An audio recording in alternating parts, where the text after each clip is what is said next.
हालिया दिनों में हमने देखा है कि संघ परिवार और उनके लीडर्स एक कोशिश कर रहे हैं कि आरएसएस के जो लीडरान हैं जिन्होंने देश के स्वतंत्रता के लिए कुछ भी नहीं किया, उन लोगों का एक वाइट वॉश करने का एक काम किया जा रहा है। हाल ही में सावरकर के साथ भी यही हो रहा है। हर कोई जानता है कि सावरकर एक गद्दार है जिसने देश के साथ गद्दारी की और अंग्रेज़ों के साथ माफ़ी मांगी और अंग्रेज़ों के लिए काम भी किया, लेकिन फिर भी आज हम देखते हैं कि उसको ग्लोरीफाई करने की कोशिश की जा रही है।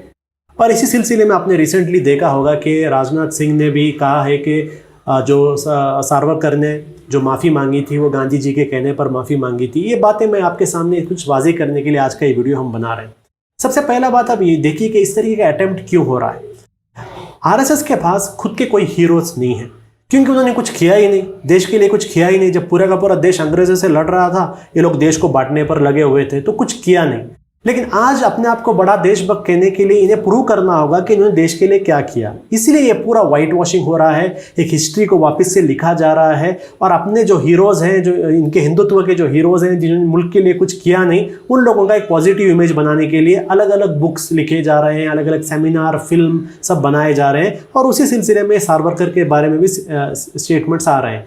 दूसरी चीज, हर कोई जानता है कि देश की आज़ादी में एक सब बड़ा रोल मुसलमानों ने किया। ये कोई भी एक छुपी हुई बात नहीं, हर कोई जानता है। लेकिन ये अभी की बीजेपी गवर्नमेंट और आरएसएस की जो एजेंडा के खिलाफ है, क्योंकि जिन मुसलमानों को लोग देश का दुश्मन बता रहे हैं, वही मुसलमानों की शहादत, वही मुसलमानों का खून इस देश के आज़ाद करने में लगा हुआ है, उसको आप छुपा नहीं सकते। इसलिए मुसलमानों को भी डिफेम करने के लिए, मुसलमानों ने देश के लिए कुछ नहीं किया, ऐसा भी एक नैरेटिव वो लोग ला रहे हैं। तो ये पूरे नैरेटिव से मैं आज आपके हम जो पॉइंट ला रहा हूँ वो रिसेंटली जो राजनाथ सिंह का जो स्टेटमेंट आया सावरकर को लेकर, उसके बारे में।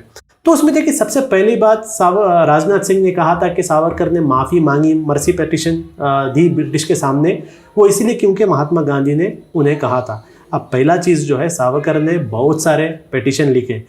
हमें एक 3-4 पिटीशंस के बारे में पता है, चंद लोग कहते हैं 8 पिटीशन अलग अलग है, लेकिन बहुत सारे पिटीशन उसने लिखी। ये पहला पिटीशन जो उसने लिखा 1911 में था, उसके बाद का जो पिटीशन आया 1913 में था, उसके बाद का 1917 में था। महात्मा गांधी साउथ अफ्रीका से इंडिया को आए 1915 में, यानी महात्मा गांधी इंडिया में आने से पहले ही सावरकर ने महात्मा गांधी से कहाँ से परमिशन ले लिया मर्जी पिटीशन डालने का। तो ऐसे झूठ नैरेटिव ये लोग फैला रहे हैं। अब इसमें पॉइंट ये है, इतनी आसानी से ये लोग ये झूठी नैरेटिव इसलिए फैलाते हैं क्योंकि इन्हें 100% पता है कि ये कुछ भी झूठ बोलेंगे उसे आंख बंद करके मानने के लिए लोग हैं यहाँ पर। यानी व्हाट्सएप पर ऐसी झूठी हिस्ट्री अगर प्रोपोगेट भी करती है और गवर्नमेंट में रहने वाले, इतने बड़े बड़े पोजीशन में रहने वाले लोग जब ऐसा काम करते हैं, कोई गली मोहल्ले का आदमी नहीं कर रहा है, बहुत बड़े पोस्ट में रहने वाला आदमी ऐसे एक झूठ फैला रहा है, उसको आंख बंद करके मानने के लिए लोग रेडी है और उसको जस्टिफाई करने के लिए गोदी मीडिया अपने प्राइम टाइम को इस्तेमाल करती है। तो ये जो एक माफ़ीनामा उसने मांगा था, वो असल में उसकी गद्दारी का, अपने गद्दारी की वजह से उसने किया था। और सेकंड, वहाँ जो अंडमान में जो उसे जेल में डाला गया था, 6 महीने के अंदर ही उसने लिख दिया था। यानी वहाँ पर ऐसे बड़े बड़े बड़े देश के आज़ादी के आंदोलनकारी वहाँ पर थे जो लोग अपनी जान दे दिए, लेकिन अंग्रेज़ों के सामने वो अपना सर नहीं झुकाए। और वहाँ पर यह आदमी 6 महीने के अंदर ही वहाँ की सज़ा देखकर ये वहाँ से भागने की प्लानिंग उसने कर दी और माफ़ी मांगने की प्लानिंग उसने कर दी। तो ये असल में एक भगोड़ेपन की निशानी थी, ये कोई स्ट्रैटेजी की निशानी नहीं थी। दूसरा चीज़, आरएसएस के लोग ये बता रहे हैं कि नहीं, ये उनका स्ट्रैटेजी था, अंग्रेज़ों से के जेल में रह के वो कुछ नहीं कर सकते थे, इसलिए बाहर आकर बहुत सारा काम करने के लिए उन्होंने एक स्ट्रैटेजी किया। ये भी बहुत बड़ा एक झूठ है, क्योंकि सावरकर अपने ज़बान का पक्का था। उसने अंग्रेज़ों से अपनी माफ़ीनामे में चंद बातें कही थी, उसमें से एक बात उसने ये भी कहा था कि मैं बाहर आऊँगा और अपनी जो भी कैपेसिटी, उस कैपेसिटी में इस गवर्नमेंट के लिए, यानी ब्रिटिश गवर्नमेंट के लिए काम करूँगा। और अगर आप मुझे यहाँ से बाहर छोड़ेंगे तो मेरी बातें सुनकर बहुत सारे लोग जो भटक गए हैं, देश की आज़ादी के लिए काम करने को उसने भटकना कहा, मेरी बात सुनकर जो बहुत सारे लोग भटक गए हैं, वो सारे लोगों को मैं वापस रास्ते पे लाऊंगा और वो सारे लोग भी जो है देश के लिए, यानी अंग्रेज़ों के लिए काम करेंगे। यानी जो हमारे क्रांतिकारी थे, जो हमारे देश के लिए आंदोलनकारी थे, ये सारे लोगों को उसने भटका हुआ युवक था। और ऐसा नहीं है कि सिर्फ नाम के वास्ते उसने लिख दिया, हमें देखना चाहिए सावरकर जेल के बाहर आने के बाद उसने क्या कहा। सब लोग सिर्फ ये मसी पिटीशन के बारे में बात कहते हैं, सब लोग कहते हैं उसने माफ़ी मांगी और आरएसएस के लोग कहते हैं वो स्ट्रैटेजी था। अब हमें देखना है बाहर आने के बाद उसने क्या किया। बाहर आने के बाद उसने अपनी पूरी ज़िंदगी अंग्रेज़ों के एजेंडा को इंडिया में इम्प्लीमेंट करने के लिए लगा दी। अब एक नया पॉइंट भी आया है कि सिर्फ अंग्रेज़ों का नहीं, CIA का भी एजेंट था और CIA के लोग भी उसे हर वीकली बेसिस पर पैसा दिया करते थे। और सिर्फ CIA नहीं, फैक्ट है अंग्रेज़ों के पेंशन पर भी पूरी ज़िंदगी अपनी ज़िंदगी चलाई है उसने। तो बाहर आकर कोई स्ट्रैटेजी नहीं की, बाहर आकर उसने सिर्फ और सिर्फ गुलामी की। उसमें मैं आपको छोटी चीज़ बताता हूँ कि जो उस ज़माने के ब्रिटिश के सेक्रेटरी ऑफ स्टेट थे, उन्होंने एक अपने स्टेटमेंट में कहा था, उनको जाकर इसने सावरकर ने एक लेटर में लिखा था कि ब्रिटिश और हमारे यानी हिंदू महासभा के जो एजेंडेस हैं, ये एजेंडेस बहुत मिलते हैं और हमें साथ में काम करना चाहिए, अपनी दुश्मनी छोड़ना चाहिए। जब पूरे इंडिया अंग्रेज़ों को अपना दुश्मन समझ रहा था, यह आदमी जाकर ब्रिटिश के सेक्रेटरी ऑफ स्टेट से लेटर लिख के कह रहा था कि हमारे एजेंडा है कि हमें एक होना है। उसके बाद जब सेकेंड वर्ल्ड वॉर आया, सेकेंड वर्ल्ड वॉर आने के वक्त क्या हो रहा था कि एक तरफ हम देखते थे कि सुभाष चंद्र बोस जी एक INA बना रहे थे, आज़ाद हिंद फौज बना रहे थे और पूरे इंडिया के हर धर्म के लोगों से कह रहे थे कि आप आज़ाद हिंद फौज में जम जाओ और अंग्रेज़ों के खिलाफ लड़ो। उस वक्त ये सावरकर ये क्या कर रहा था, उस वक्त ये अपने कलकत्ता सेशन में सारे कॉलेज में जाने वाले हिंदू युवकों से कह रहा था कि आप ब्रिटिश के मिलिट्री फोर्स में ज्वाइन करो, आप ब्रिटिश के मिलिट्री को ज्वाइन करना है और ब्रिटिश आर्मी में आप जमकर आपको लड़ना होगा। किससे? यही हमारे आज़ाद हिंद फौज के लोग हैं, उनसे लड़ना होगा। उसके बाद जब गांधी जी ने सत्याग्रह का अनाउंसमेंट किया था दिसंबर 1940 में, तो मदुरा के सेशन में यही सावरकर कह रहा था कि उस सत्याग्रह को आप मत मानो, बल्कि जितना हो सके उतने लोग ब्रिटिश के आर्मी में जाकर जम जाओ। उसके बाद वापस आसाम और बंगाल में जब आज़ाद हिंद फौज के लोग जापानीज आर्मी के साथ इंडिया पर हमला कर रहे थे, उस वक्त पर भी जब बंगाल और आसाम में जंग चल रही थी, उस वक्त भी यही सावरकर कह रहा था हिंदू युवकों को कि आप लोग अंग्रेज़ की आर्मी में जमो और वहाँ आज़ाद हिंद फौज के खिलाफ लड़ने के लिए।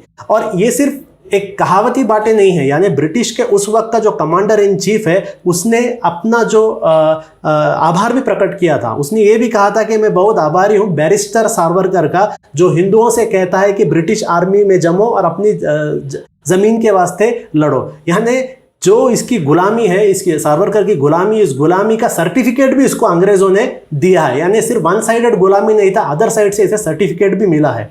उसके बाद जब हम देखते हैं 23rd सेशन जब था हिंदू महासभा का भगलपुर में 1941 में, वहाँ पर भी इसने वापस ये कहा था कि हिंदुत्व का एक जिम्मेदारी है कि ब्रिटिश गवर्नमेंट के साथ मिलकर आर्मी, नेवी और एरियल फोर्स में जितना हो सके उतना जमे।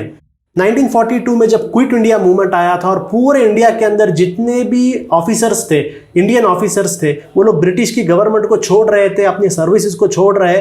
उस वक्त सावरकर हिंदू सभा के लोगों से कह रहा था कि आप जिस म्यूनसिपालिटी में हो, आप जिस लोकल बॉडी में हो, आप जिस लेजिस्लेचर में हो, या अगर आप ब्रिटिश के आर्मी में हो, अपने पोजीशन को मत छोड़ो, अपने पोस्ट को मत छोड़ो। तो ये जो एक बात ये लोग लेके आ रहे थे कि सिर्फ स्ट्रैटेजी के तौर पे इसने माफ़ी मांगा है, कोई स्ट्रैटेजी नहीं था। बाहर आकर इसने अपनी वफादारी भी दिखाई और उस वफादारी का पेंशन भी मिला, तारीफ भी मिला इसे।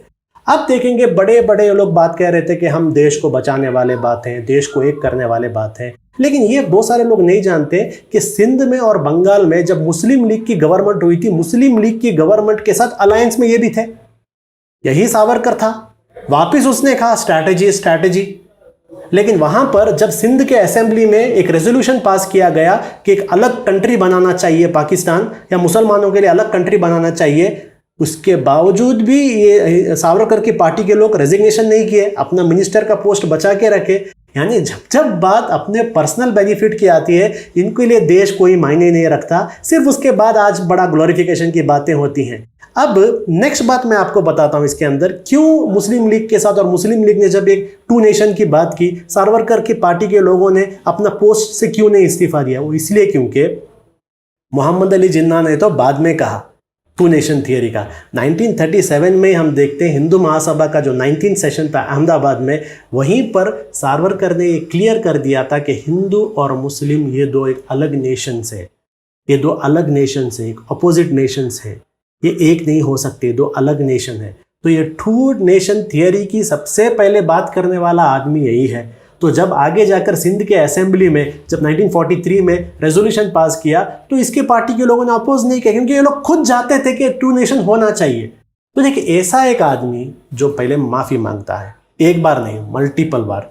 सिर्फ माफ़ी नहीं मांगता, माफ़ी मांगने के बाद बाहर आकर अंग्रेज़ों की गुलामी करता है, अंग्रेज़ों को सपोर्ट करता है, उनके आर्मी में लोगों को भर्ती होने की बात कहता है, क्विट इंडिया मूवमेंट के खिलाफ बात करता है, ब्रिटिश पॉलिटिशियंस के पास जाकर अपने सर्विसेज को ऑफर करता है और 2 नेशन थियोरी को प्रमोट करता है। और ऐसे लोग जिनको अपना दुश्मन कहते हैं, जिन्ना उस जिन्ना की पार्टी के लोगों के साथ अलायंस में बैठकर इस्तीफा भी नहीं देते, ऐसे लोगों को आज देशभक्त प्रमोट किया जा रहा है।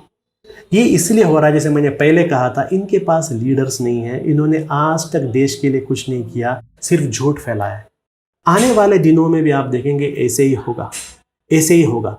ऐसे ऐसे लोग जिनका नाम आपने कभी नहीं सुना होगा, उनको नेशनल फिगर्स बनाया जाएगा। और टीपू सुल्तान जैसे लोग, अलग अलग जो मुस्लिम आज़ादी के शहीद हैं, इन लोगों को डिफेम किया जाएगा, हिस्ट्री को रीराइट किया जाएगा। ये फैसिज्म का एक तरीका होता है कि फैसिज्म अपना हिस्ट्री बनाते हैं। हमें इंडिया के लोगों को इस चीज़ से आगाह होना चाहिए। हमारा जो एक स्ट्रॉन्ग लेगेसी है, एक प्लूरलिस्टिक सोसाइटी की एक लेगेसी है, उस लेगेसी को बचाने की हमारी जिम्मेदारी है। और हमारे हिस्ट्री के साथ मुदाखलत करने की जब जब कोशिश आरएसएस के लोग और ये हिंदुत्ववादी करेंगे, उसे रोकने की भी जिम्मेदारी हमारी है। शुक्रिया।